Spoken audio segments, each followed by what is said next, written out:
na wenzake wote waliokuwa kwenye gari ile, lakini mmeona ajali ilikuwa mbaya. Nimeonana naye, anaendelea vizuri. Nimeongea naye,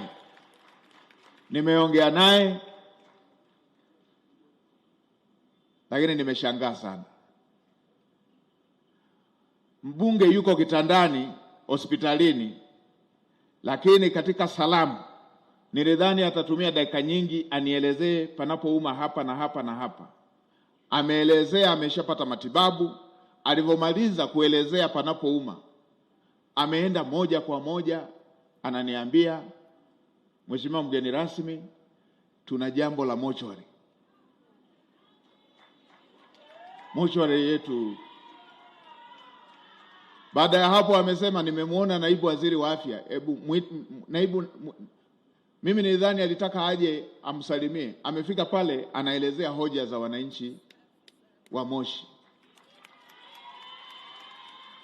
Amemaliza pale anaongelea habari ya soko, anaongelea habari ya stendi. Mimi niwaambie, mna mbunge anayejali sana maslahi ya jimbo lenu. Nilisema pale hospitalini, nikasema hii ni commitment ya hali ya juu sana. Hiyo ni dhamira ya hali ya juu sana ni moyo wa kiutumishi. Kukumbuka jambo la wananchi ungali bado huko hospitalini.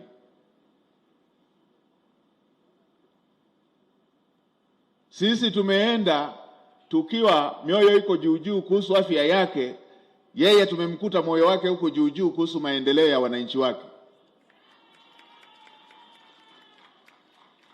Hilo ni jambo ambalo limenigusa sana, na mimi zile hoja zake alizozisema nitafuatilia kuweza kuhakikisha kwamba zinatekelezwa.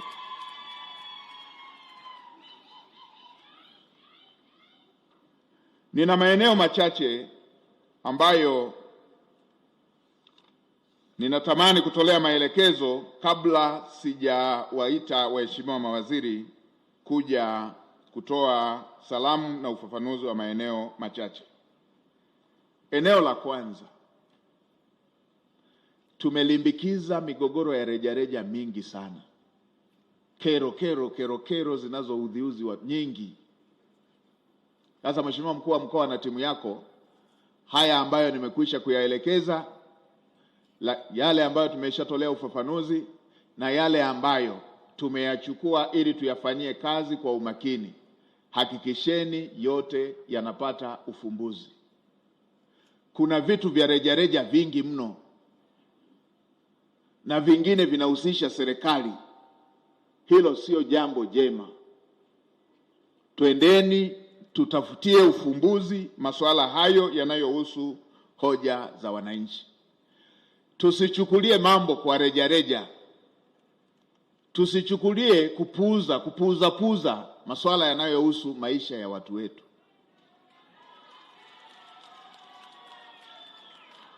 Mambo mengine ukilifuatilia haupati sababu yeyote zaidi ya kuona kwamba ni kupuuza. Jambo ambalo mwananchi halimpi usingizi, linampa ugonjwa wa moyo, linafika kwenye ofisi ya serikali linapuuzwa. Hili ni jambo ambalo halikubaliki. Jana nilipita Rombo pale, nikakuta mama mmoja analia pale tukiwa Tarakea. Amepeleka fedha zake zote kwenye SACCOS mojawapo hii, zimeshikiliwa huko. Ilikuwa inatakiwa barua tu ili hao watu waweze kupewa fedha zao. Tangu mwaka jana kuna mtu mmoja yeye analipwa mshahara kila siku, amekalia tu barua ile,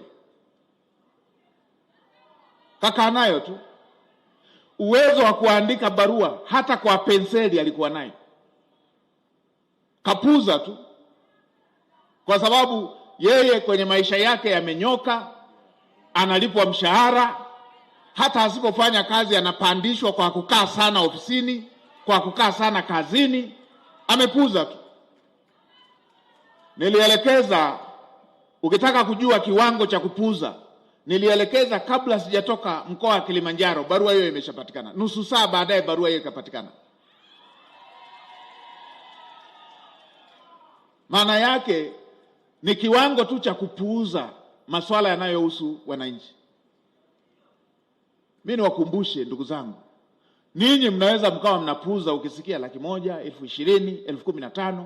Niwaambieni, nchi yetu bado ina jamii, bado ina watu. Ndani ya mwezi mmoja kuihangaikia 10,000 ni shughuli.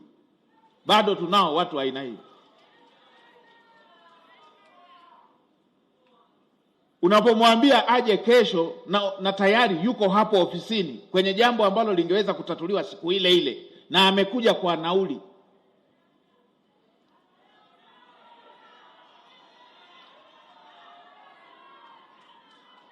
Huku ni kujifungia ofisini na kusahau maisha halisi ya watu mnaowaongoza.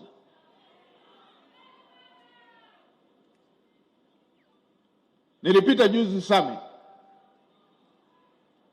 Nilifika pale. Mnatamani nisirudie ule mfano, na nitaurudia tu kwa sababu mlifanya upuzi.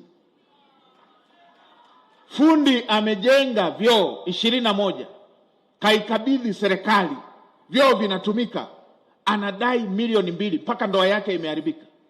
Ameuza mpaka mifugo kwenye jambo ambalo kafanya kwa uaminifu.